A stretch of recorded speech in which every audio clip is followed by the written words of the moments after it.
In America, Indigenous women and girls are 10 times more likely to go missing than in any other race or nationality living within the borders. But within that cold and startling statistic hides one even more alarming for the community it impacts. That stat comes straight out of Bighorn County, Montana, home to the Crow Nation, where Indigenous women face even tougher odds than their peers across the country. Out of the 14,000 Crow Nation members, around 11 are currently missing. And as low as that number could seem on the surface, the implications only continue to deepen the longer you look at it. The only other county in Montana that reaches that same number is Yellowstone, which has 12 times the population and has ties to about 27 different Indigenous tribes. And today's case shines a light onto those shocking odds stacked against Indigenous women, and along the course of its story has left a family and a community in ruin. Selena Shelley Faye Not Afraid was born not only as a part of her people's long history, but part of a set. She and her twin sister Zoe were the last and final addition to Jacquelina Big Hair and Leroy Not Afraid's growing family, making them the youngest of 5 siblings. And I know it sounds cliche, and it's overdone and oversaid, but the people that knew Selena said that she was truly the kind of person who could light up any room with just her smile. She was warm and outgoing and made friends wherever she went. Her love for life and the outdoors was contagious, and she spread that love equally among the people she cared about and the animals she adored. From her first horseback ride when she was still only a small child, Selena was hooked. By the age of 16, she was living in the Crow Nation with big plans of owning a farm and becoming an Indian relay rider. That was Selena. She approached life just like she did her favorite sport. No saddle, no stirrups, no protective gear, just pure, unfiltered enthusiasm. And maybe, in a lot of ways, she had more reasons than most to dive in head first. By 16, Selena had not only a clear vision for her life, but she'd also been through hardships and losses that many of us might never experience, even in a whole lifetime. It started with Selena's other half, her twin sister Zoe. When the girls were only 11 years old, Zoe struggled with her mental health, so much that she ended up taking her own life. This was a devastating loss for the Not Afraid family, and tragically, it was only just the first. About 3 years after Zoe died, older brother Preston Bell was shot during a confrontation with the police. He died as a result of his injuries at the age of 24. That was 5 Not Afraid children down to 3, and there was still more to come. In quick succession, older sister Tristan Gray was struck in a hit and run. She died at the scene only a few months after Preston was killed by the police. Selena and her older brother RJ were the only surviving children left, but that, almost unbelievably, changed yet again in 2020. It was New Year's Eve 2019, just before the Not Afraid family's world would be flipped upside down again. 16-year-old Selena headed out for a night of partying with friends in Billings, Montana. She didn't sneak out or anything. She told her parents where she was going, had a ride lined up, and was supposed to be back the next day. Selena and about 5 friends ended up staying the night in Billings before piling into a friend's van and heading back to the reservation. So far, so good. It had been one heck of a party, and like many teenagers do, Selena had managed to get away with a little bit of underage drinking. The only thing left to do was to make it home in one piece and call it a night.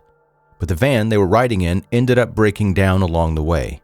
The van driver pulled into a gas station between Billings and Hardin, letting everyone out while he checked what was up, and if there was anything he could quickly fix. He got the van running again, but knew that it was only a matter of time before it broke down again for good. And this is where the stories start to differ. Some versions of the story say that the driver simply explained the situation to everyone and let them know that his mother was on the way with her own car to come and pick them up, while he drove the rest of the way in his temporarily fixed van. Some versions say that he told everyone except Selena and her friend Arlena, who had disappeared somewhere into the gas station. Regardless of which version is true, The driver then got back into his vehicle and took off towards the reservation, leaving Selena and Arlena behind. Only about 10 minutes after that, his mother showed up to pick up the girls and could not find them anywhere.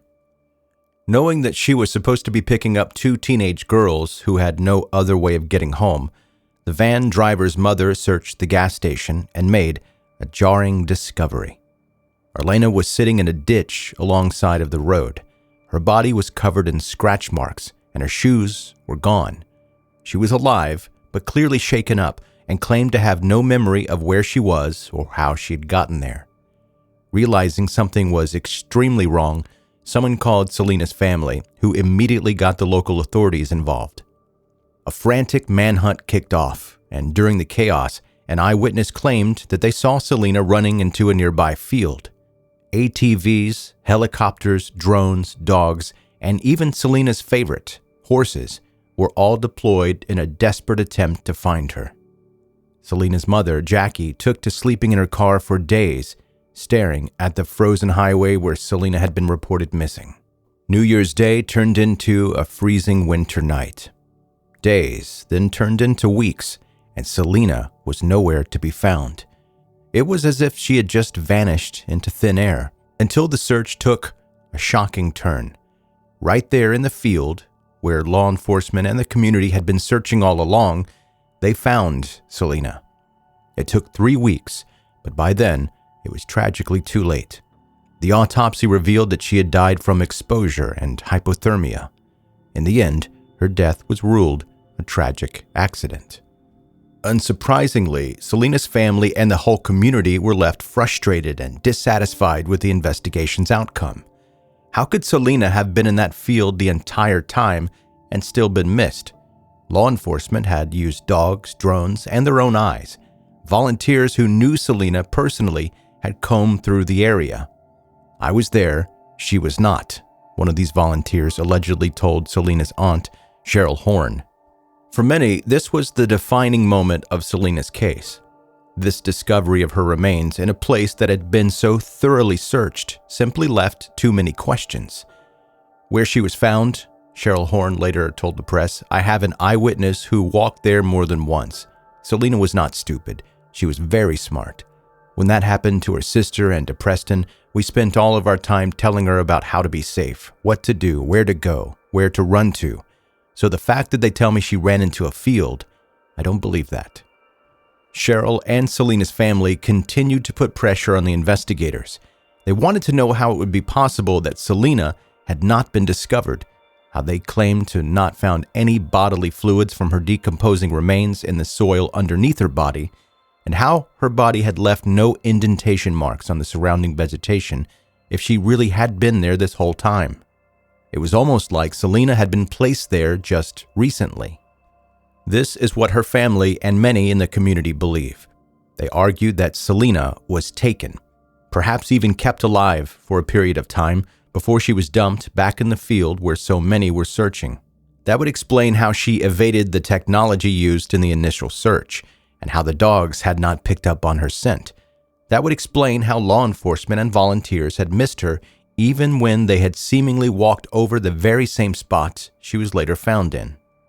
On the other side of the fence came a cry of conjecture and speculation. That is what the investigators believe is behind all of these theories and all of these questions. To them, Selena was possibly still intoxicated and made the decision she would normally not have made had she been sober.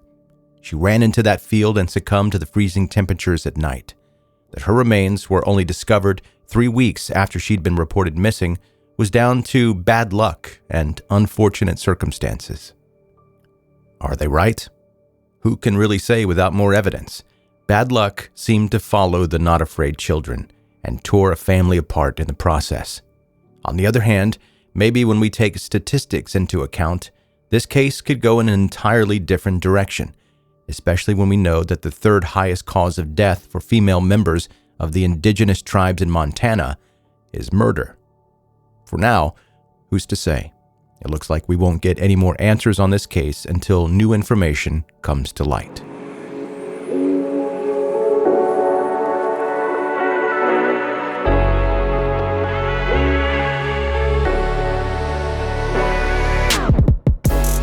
That's 10-Minute Murder for today.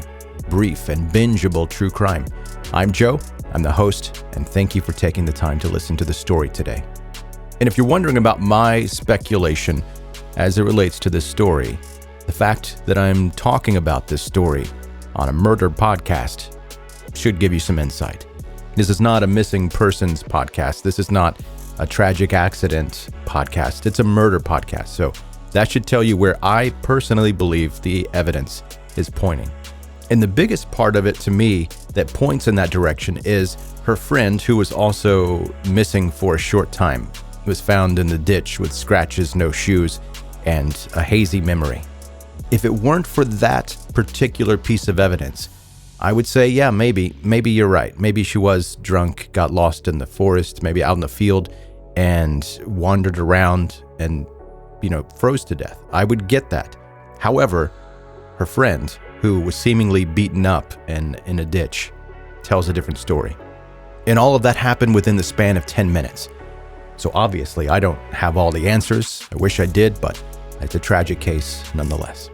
Hey, if you're a new listener to the podcast, make sure you hit subscribe wherever you listen to podcasts. Follow on social media, links are in the show notes, or you can go to 10minutemurder.com. Thanks for listening, and I'll see you on the next one.